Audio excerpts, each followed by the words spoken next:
Hello दोस्तों, स्वागत है आप सबका एक बार फिर हमारे यूट्यूब चैनल में। बात करेंगे इस वीडियो में शिक्षक साथियों से जुड़े बड़े अपडेट्स व जानकारी की। चैनल पर पहली बार है तो लाइक करें, सब्सक्राइब करें, आगे भी अपडेट्स मिलते रहेंगे। बात करेंगे शिक्षक साथियों के लिए 9 वर्षीय लगने वाली एसीपी को लेकर। तो जो प्रथम एसीपी लगती है उसी को लेकर बात करेंगे कि कर्मचारियों के लिए एसीपी को लेकर क्या दिशा निर्देश है, किन किन बातों का ध्यान रखना है, क्या क्या डॉक्यूमेंट लगाने हैं, और वही दिशा निर्देशों की बात करेंगे। इसके साथ ही शाला दर्पण में इसके लिए ऑनलाइन स्टाफ लॉगिन के माध्यम से आजकल आवेदन करना होता है। पर्सनल कार्मिक के स्टाफ लॉगिन आईडी से, वो अलग बात है, वो अलग वीडियो हम चर्चा करेंगे किस प्रकार से आवेदन करें। फिलहाल दिशा निर्देश जो होते हैं कर्मचारी को एसीपी, और अब जो नया प्रावधान आ गया है एमएसीपी भी आ चुका है, उनमें से किसका चयन करें और किस प्रकार से आवेदन करें, क्या क्या बातें जो है ध्यान में रखनी है, उसी को लेकर बात करेंगे। मोस्टली अभी बात करेंगे 2013 भर्ती के अभ्यर्थियों के लिए, क्योंकि उनके 9 वर्ष एसीपी लगने वाली है, प्रथम एसीपी। और इसमें जो नेशनल वाले भी हैं उनकी भी बात होगी। तो प्रथम एसीपी लगने वाली है। ऐसे में 2015 में जिनको ज्वाइनिंग मिली थी शिक्षक भर्ती 2013 वाले, और जिनको नेशनल के हिसाब से 2017 में भर्ती मिली, उन्हीं उन्हीं अभ्यर्थियों के लिए, तो शिक्षक सभी साथियों के लिए एसीपी को लेकर इसमें चर्चा होगी। प्रथम एसीपी में क्या क्या डॉक्यूमेंट क्या चाहिए वो सब चर्चा करेंगे। चलिए शुरू करते हैं वीडियो को। तो इसी को लेकर कार्यालय संयुक्त निदेशक स्कूल शिक्षा चूरू संभाग का ही एक ऑर्डर है 6 मार्च 2024 का।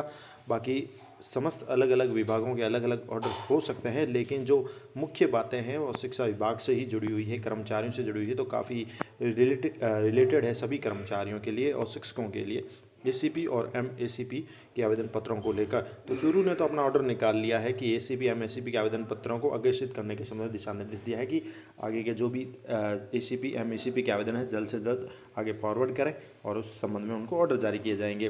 तो इस ऑर्डर में जो जो बातें मुख्य रूप से कही गई है, बताया गया है कि संभाग के मुख्य ब्लॉक शिक्षा अधिकारी के माध्यम से एसीपी एमएसीपी प्रकरण इस कार्यालय को शाला दर्पण पोर्टल के माध्यम से प्रेषित किए जाते हैं, और प्रकरणों की गंभीरता से जांच नहीं किए जाने के कारण अनावश्यक रूप से उनके निस्तारण में विलंब भी हो रहा है। प्रकरण में भी बार बार आक्षेप भी लगाने पड़ते हैं, जिसको निदेशक महोदय द्वारा गंभीरता से लिया गया है। अतः संबंधित मुख्य ब्लॉक शिक्षा अधिकारी को निर्देशित किया जाता है कि एसीपी या एसीपी प्रकरणों को संयुक्त निदेशक कार्यालय को अग्रेषित करने से पूर्व निम्नलिखित की बिंदुवार पूर्ति के पश्चात ही प्रकरण को अग्रेषित करें। तो एसीपी एमएससी के प्रकरण में जो भी आक्षेप लगते हैं, ऑब्जेक्शन लगते हैं, उसी को लेकर उन्होंने पॉइंट वाइज कुछ पॉइंट बताए हैं जो हमें ध्यान में रखने हैं, ताकि हमारे जो एसीपी के आवेदन है उसमें किसी प्रकार की बाधा ना हो, दिक्कत ना है, और सीधा क्लियर रहे मैटर।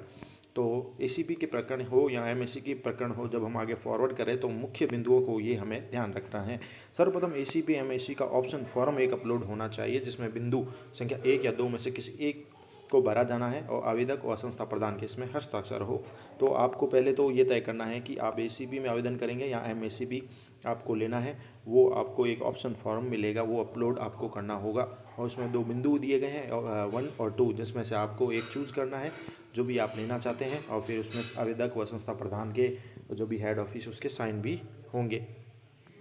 दूसरी बात है कि सीधी भर्ती का जो प्रथम नियुक्ति आदेश है, प्रथम नियुक्ति पर कार्यक्रम रिपोर्ट है, वो भी अपलोड करना है। तो ये सारे जो अपलोड होंगे वो शाला दर्पण पर, जैसे मैंने बात कही आपको, स्टाफ लॉगिन के माध्यम से जब आवेदन करेंगे तब वहाँ अपलोड करने होंगे।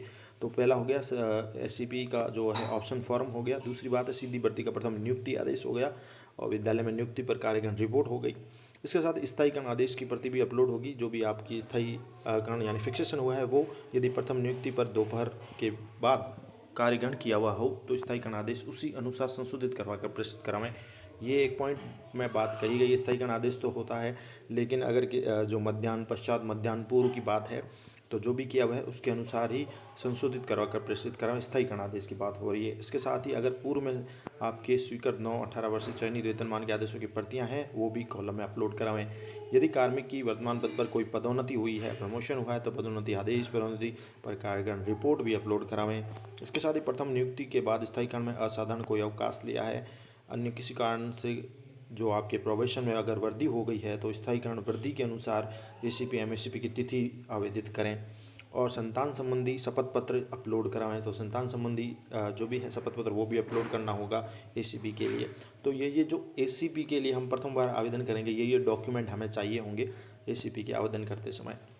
इसके साथ आवेदक के द्वारा एसीपी एमएससीपी के आवेदित दिनांक व लेवल का मिलान होना चाहिए। यानी कि आप जो भी एसीपी एमएसपी के दिनांक के लिए आवेदन कर रहे हैं, यानी आपका जो एसीपी है क्लियर होना चाहिए कि स्थिति को आपका एसीपी एमएसपी लग रहा है और आपका एमएसपी का जो पीरियड है कंप्लीट हो रहा है। बाकी नॉशनल परिलाभ वाले हैं उनके लिए है कि उनको नॉशनल तिथि से मिलेगा, जैसे कि पूर्व में भी कई जिलों में और पूर्व में 2012 भर्ती वालों को नॉशनल तिथि से लाभ मिला है एसीपी का। तो वो प्रपत्र 10 में आपके जो भी है डिटेल अपडेट होनी चाहिए। एमएससीपी का लाभ अगर आप ले रहे हैं या एसीपी का ले रहे हैं तो प्रपत्र 10 में भी जो भी है आपके डेट नॉशनल की भी अपडेट होनी चाहिए। इसके साथ ही बात करें तो मुख्य ब्लॉक शिक्षा अधिकारी प्रस्तावित एसीपी एमएससीपी कॉलम में प्रस्तावित दिनांक व लेवल का सही मिलान करें। संबंधित कार्मिक के विरुद्ध कोई जांच, पूर्व में किए गए कोई दंड है तो उससे संबंध में पूर्ण पुष्टि के पश्चात ही एसीपी एमएससी प्रस्तावित करावें। इसके साथ ही संबंधित सीबीओ कार्यालय प्रस्तावित एसीपी एमएससी आवेदन की ऑफलाइन ऑनलाइन एपीआर इस कार्य को प्रेषित किए जाने की पुष्टि उपरांत ही प्रकरण ऑनलाइन अग्रेषित किए जाएँ। इसके साथ ही यानी जो भी कार्मिक है उसके एसीपी लगने से पूर्व जो भी ऑफलाइन या ऑनलाइन एपीआर होती है वो भी होनी जरूरी है, ऑनलाइन प्रेषित होनी चाहिए। साथ ही इस कार्यालय को या सीबीओ यह सुनिश्चित करे कि कार्मिक की 1 जनवरी की स्थिति में आईपीआर अचल संपत्ति विवरण भी ऑनलाइन भर दिया गया है, यानी आपका आईपीआर भी भरा हुआ होना चाहिए, एपीआर भी कंप्लीट होनी चाहिए। और आईपीआर व एपीआर के अभाव में किसी भी परिस्थिति में प्रकरण इस कार्यालय के अग्रेषित ना करें, यानी आईपीआर एपीआर की स्थिति में, इनके अभाव की स्थिति में आपका आवेदन रोका जा सकता है। उपरोक्त निर्देशों की पूर्ति के पश्चात ही एसीपी एमएससीपी के आवेदन इस कार्यालय को अग्रेषित करें और अन्य स्थिति में प्रकरणों को गंभीरता से लिया जाएगा। अपूर्ण सूचनाओं के साथ यदि ऑनलाइन अग्रेषित किया जाएगा तो संबंधित मुख्य ब्लॉक शिक्षा अधिकारी संबंधित कार्मिक के विरुद्ध निदेशक महोदय के निर्देशानुसार कार्रवाई भी अमल में लाई जाएगी। तो ये कुछ महत्वपूर्ण पॉइंट बिंदु थे जो मैंने आपको बताया। एसीपी एमएससीपी के आवेदन करने से पूर्व हमें अपने माइंड में रखना है, ध्यान रखना है, क्योंकि हमारी प्रथम एसीपी लग रही है। तो मुख्य रूप से तो आपको एसीपी एमएससी का फॉर्म अपलोड करना हो गया, एक सीधी भर्ती का प्रथम नियुक्ति आदेश हो गया, कार्यगण रिपोर्ट हो गई, स्थायीगण की भर्ती हो गई, और दूसरी हम बात करें जो नॉशनल वाले हैं उनके नॉशनल का मैटर आ जाएगा तो वो ऑर्डर हो जाएगा। ये सारे डिटेल हमें अपलोड करनी होगी अभी, और आगे कोई आक्षेप ना लगे। और नीचे बात करें तो आपकी एपीआर है और आईपीआर ये भी कंप्लीट होनी चाहिए। अब आपको मैं ऑप्शन फॉर्म भी दिखा देता हूँ जो हमें ध्यान में रखना है और अपलोड भी करना है, और दोनों में से कोई एक बिंदु चूज़ करना है, जिसमें एक में आवेदक के और दूसरे में संस्था प्रधान के, यानी जो भी हेड ऑफ ऑफिस है उसके साइन हो जाएंगे डीडीओ के। बात करें तो ये है ऑप्शन फॉर्म एसीपी या एसीपी में से दोनों में से जो हम चूज़ करेंगे वो है ये ऑप्शन। तो सबसे प्रथम बात करें तो modify ACP scheme under sub rules notification जैसा कि लिखा गया है जयपुर 6/10/2023 के अनुसार है। ऑप्शन फॉर्म में 2 बिंदु दिए गए हैं।